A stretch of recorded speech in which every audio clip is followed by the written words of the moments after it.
And I will now hand the floor over to the Secretary General of the United Nations, His Excellency Mr. António Guterres. Thank you very much, Mr. President. Excellencies, ladies and gentlemen, in recent months, the dangers posed by nuclear weapons have been forcefully driven home, making this event timelier than ever. We know that the horrific humanitarian and environmental consequences of the use of nuclear weapons would transcend national borders. As such, every state has a right to demand the elimination of these uniquely destructive weapons.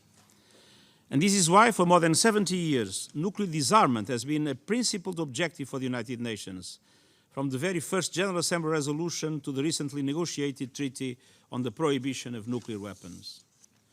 The only world that is safe from the use of nuclear weapons is a world that is completely free of the nuclear weapons themselves. The goal of such a world is universally held, but of late it had been subject to numerous challenges. The Democratic People's Republic of Korea has conducted a series of provocative nuclear and missile tests, heightening tensions and highlighting the dangers of proliferation.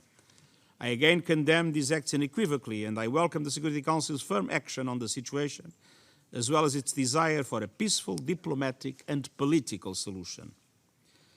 I acknowledge the significant efforts that nuclear weapon states, especially the Russian Federation and the United States, have made in the past to reduce their arsenals and the role of nuclear weapons in their security.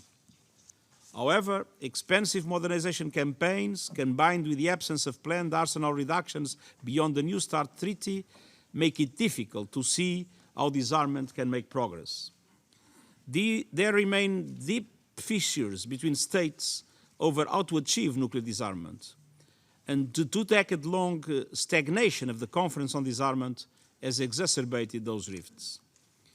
It is true that we live in challenging circumstances, but this can be no excuse for walking away from our shared responsibility to seek a more peaceful international society. The Treaty of the Prohibition of Nuclear Weapons will strengthen norms against nuclear weapons. In moving beyond the development of norms, we need inclusive dialogue, renewed international cooperation, and above all, practical measures for irreversible, verifiable, and universal nuclear disarmament.